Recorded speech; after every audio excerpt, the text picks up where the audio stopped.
Mesdames, Messieurs, bonjour, il est 9 heures. Bienvenue dans ce Flash Info. On commence avec les dernières informations concernant la crise migratoire. La vague de réfugiés ne tarit pas et c'est désormais la Slovénie qui doit gérer le passage des migrants après la fermeture de la frontière hongroise vendredi. 1800 migrants ont tenté de franchir la frontière depuis la Croatie cette nuit. Arrêtés par la police, seul un groupe de 150 personnes jugées vulnérables a d'abord pu passer, suivi ce matin par 350 autres migrants. Les autorités slovènes ont justifié ces restrictions par le manque de place dans les hébergements. L'Autriche les aurait par ailleurs informés qu'elle n'accueillerait pas plus de 1200 migrants par jour. Une information aussitôt démentie à Vienne. Ce pays devrait donc continuer à assurer le transit des migrants vers l'Allemagne. Et l'immigration, c'était justement le thème de campagne favori de l'Union démocratique du Centre en Suisse. Avec 64 élus sur 200 à la Chambre basse, elle remporte les élections législatives.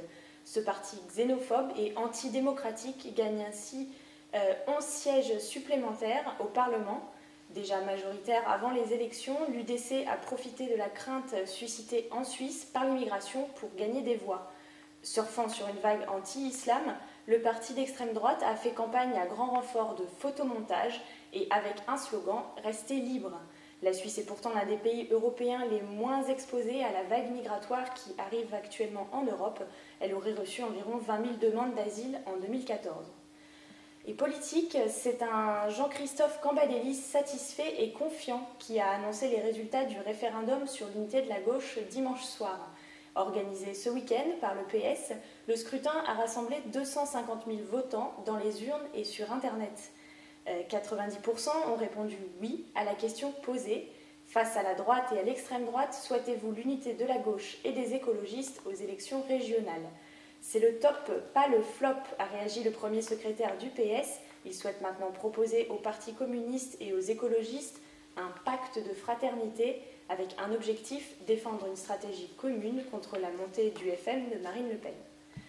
En Russie, c'est un fait divers surprenant qui émeut les télévisions depuis quelques jours. Une vidéo montre un homme de 30 ans frapper un piéton souffrant d'un handicap lourd et le jeter dans le canal Kryukov à Saint-Pétersbourg. La raison d'une telle violence, le piéton avait accidentellement touché l'audi de l'homme d'affaires avec son pied. Arrêté, le conducteur risque 11 ans de prison. La victime a quant à elle réussi à sortir du canal et a été hospitalisée. Du sport avec cette belle victoire de l'équipe française de volley qui remporte l'or au championnat européen. Une victoire en 3-7-0 sur la Slovénie, la deuxième consécration en quelques mois pour l'équipe de Laurent Tilly. Alors qu'elle n'avait jamais touché l'or, elle se place pour la deuxième fois en première place d'un championnat après sa victoire inattendue en Ligue mondiale à Rio. Hommage tout de même à l'équipe slovène qui jouait sa première finale et n'avait jusque-là jamais atteint l'écart. Prochaine étape pour l'équipe de France, se qualifier pour les Jeux de Rio. Et pour finir, la météo, le ciel sera gris au nord de la Loire, mais les éclaircies dominent sur le reste du pays. Les nuages bas se dissiperont progressivement dans la journée et le temps restera maussade sur une bonne moitié nord. Dans le sud, le ciel pourrait être chargé de l'Aquitaine au Languedoc. Le temps sera plus agréable de la Vendée à la Provence. Côté température, ça reste frais dans le nord où les maximales ne dépasseront pas 12 degrés. Il fera plus chaud dans le sud, 21 degrés sont prévus à Toulouse et jusqu'à 23 degrés en Corse. C'est la fin de ce flash, merci de votre attention, prochain journal dans 1 heure.